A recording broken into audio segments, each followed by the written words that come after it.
to end with a note when Dr. Nasser was saying, looking back to our history. And I think not necessarily our only history, but when we think of our cultural shift, there's no shifts in any movements that have been done rapidly or like overnight. And I just wanted to give, a fine example that came in mind is the art movement, when you mentioned art history. And with the art movement that happened, let's take it from realism to abstract. In between those two, there was about a decade. And mid-19th century, and the other one was probably the mid-20th century. And realism was all about the form. And it was all what people accepted as art.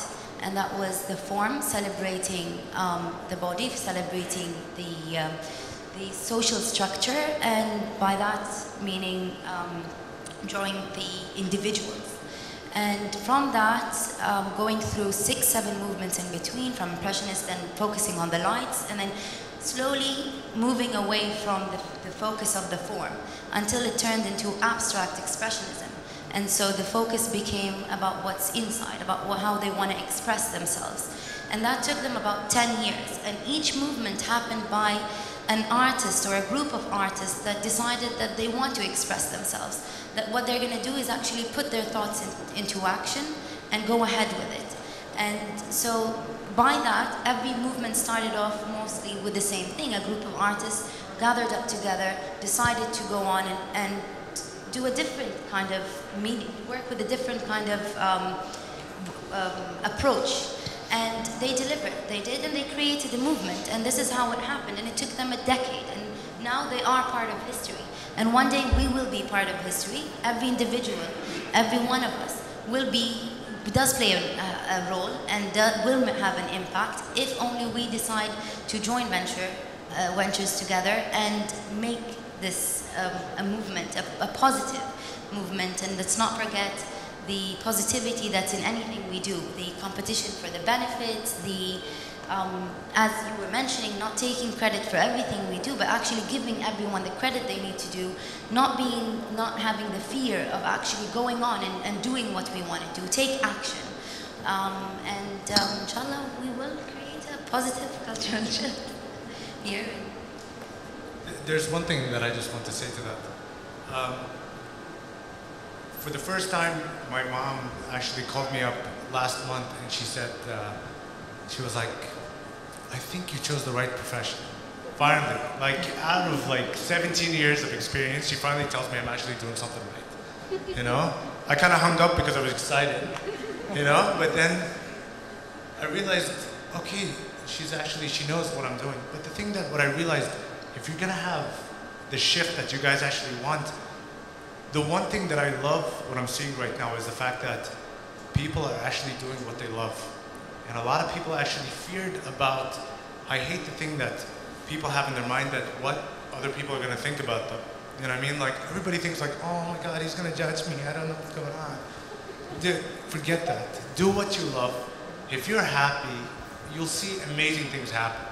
One of the things that I started creating, even my mom doesn't even remember saying that. She's like, do what you love and the money will come. And she's absolutely right. For 17 years, I'm dealing with clients. You guys are awesome. Just know that. So the thing is but when it comes to designing, you're not designing for yourself. You're actually designing for somebody else. And you actually see your baby sometimes get crushed. And you're doing your best. I think that's the one thing that college never taught you, is how to deal with clients. So I blame them for that. Anyway, so do what you love. And that's when you guys are gonna actually see a lot of things happen.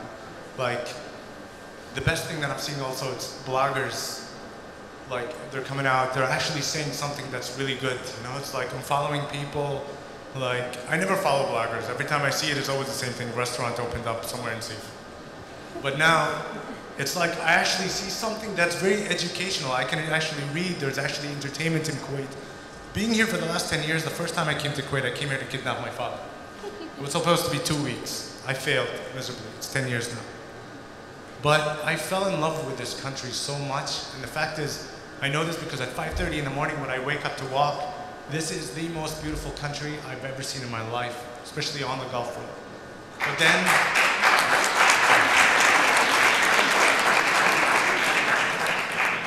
but then 7 o'clock comes and all traffic and all the nightmare comes in. You know what I mean? So it's crazy.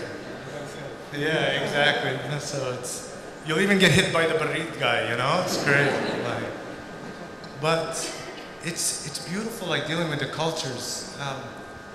I try to grab my local friends, like as an expat, I show them places that they've never seen before. You know what I mean? There's places where everybody, I'm like, man, let's go to Hawali, there's amazing places there. They're like, Hawali? No way, you know? But when I take them there, they're like crazy. They actually fall in love. You can get anything you want in Kuwait, legal. But it's just the environment, the people that you meet, the cultures, everything is blended in one place, and it's just unbelievable. And that's where all the expression of the artwork comes out from. You know, it's actually, you want to do something good for the community when you experience that. And that's why I actually fell in love with this country. So. I think it's very right, because when I like to talk about women, but when we look at ourselves, and especially in Saudi, and I'm sure in Kuwait we might have the same issue, where we as women, you know, we're always kind of, this might sound cliche, but it's so true, is that when we used to look at ourselves and see what kind of job opportunities we have. I remember when I went to art school, my dad used to call me every 2 days. He was very supportive, but he kept insisting to ask me, what are you going to do next? And what are you going to do? And he would come and visit to check on me, but it was to see what I'm doing as an artist, to see if I can actually have something that can generate an income for me in the long run, or what's going to happen to me in the long run. And today in Saudi, the art market is booming. Okay, I'm not an artist, but I'm an art advisor, and got into the business side of it. And it's just changing dramatically. Is that everyone that went to with what they loved, actually saw the outcome at the end of the tunnel or the road or whatever, you know, the path they chose. And it is hard. And I think that's what we want to stress on, is do whatever. The acceptance from the public is actually going to change. And that also goes back to the history what I was mentioning, is that people started accepting the different kind of, you know, what was allowed to be a form of art is actually changed, and they started accepting other forms of art. And I think that's what can also be applied to us, is that they started accepting us for what when you love something, as you mentioned, you will excel in it, and you'll start doing it with so much passion that you will prove yourself. And I think, me and Dr. Anoud were speaking about this earlier, about women and our role here. And I just think it's fascinating sorry guys. Well, if I may, I just want to say thank you to all the lovely ladies who organized this event, and thank you so much. And I think you raised an important point. It's not just in Saudi, but I think there's kind of an obsession in our societies with the female biology and the female form.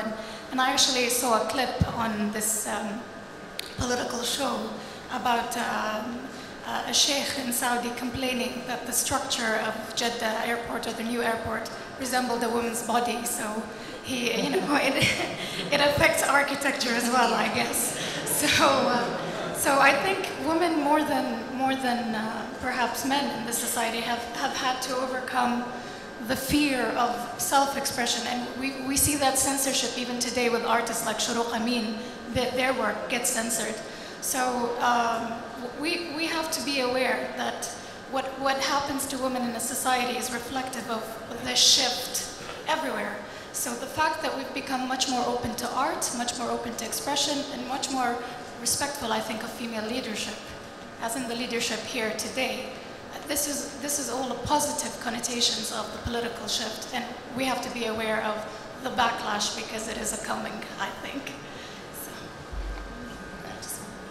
I just want to say one thing, a small thing, that it's funny because all the comments about women and things, society, if you extract them and place it in Europe, I hear the same issues. So one of the things is that it happens for me in Middle East is that many cases people think that they are kind of isolated, no? It's like, and it's the opposite. I think the same problems, but even with the woman, even in Spain right now, we have a serious women of killing, people killing women, no? Husbands. So it's like 60 women per year, so it's a number which is extremely high.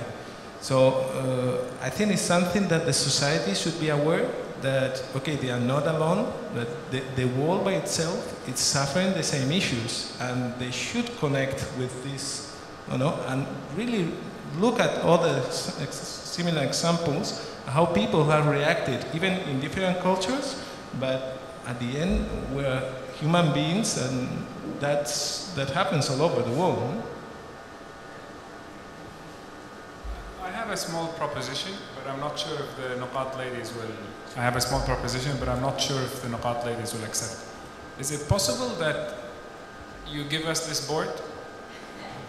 Yeah, I would suggest that everyone in this room writes, if they're interested, what is the shift that they're looking at?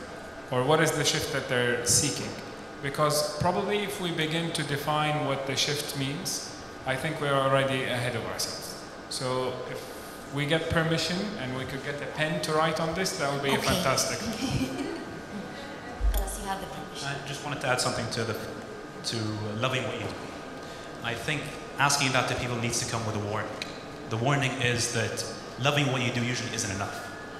You need to have the understanding that when you do something that you love, you always have this expectation of what you want to do. You have this expectation of your potential. You want to be really, really good, but when you do it, you're a beginner, right? And you have to go through this process of learning your trade, learning what you want to do in your future. So the warning is that when you hit that wall, don't stop. Don't stop. You need to go through that slog. You need to go through that hard process of going through really crappy work until you reach the level where you're proud of what you do. And seeing a lot of design students here, I want to tell them, when you graduate and you notice that your work isn't as good as what you want it to be, do not stop there and do not give up. Try and push through and do as much work as you can to reach the level where you end up being as proud of your work as you thought you would be when you graduate.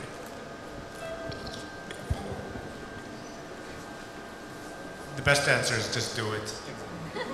That's the best answer. Yeah. There's so many times, like when you think about, man, this would be so cool to do this thing. The amount of time that you spend thinking about it, you could have already done it. There's so many times I experimented with so many different mediums and everything like that. I have one more notice before my landlord throws me out of the house if the fire department comes over. The thing is, every time I see somebody else do something good, I don't look at it in a way where, man, I would love to do that. I'm like, no, I can do that. That's the best way to do it. So I don't even put boundaries. I don't do anything, even if it looks really bad. At least I'm trying it, you know. And that's the only answer I can give everybody is just do it.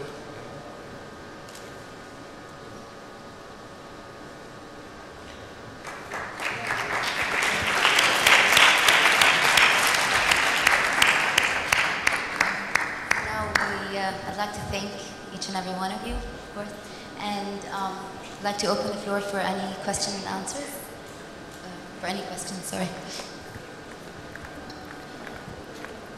Hi there, thank you very much for all your positivity, and it's really great to know that there's all these people out here who are interested in this kind of shift that we're talking about towards a more creative and expressive place. Something that really seems, well, to be missing in Kuwait is places, as you were mentioning, you started talking about buildings, inappropriately shaped airports. I think we're going in the right direction. Buildings, this is what we need. We need places where we can meet.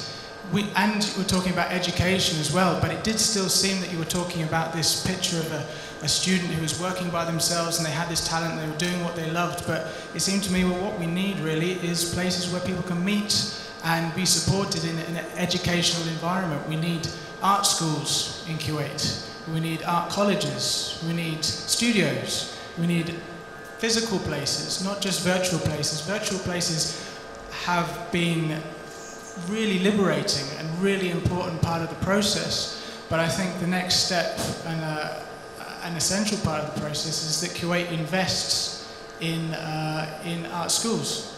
And I happen to know that there's students at Kuwait University whose architecture thesis have been just that. And all they need is the funding and the backing, and then it can happen. So I'm really looking forward to this. Thank you very much.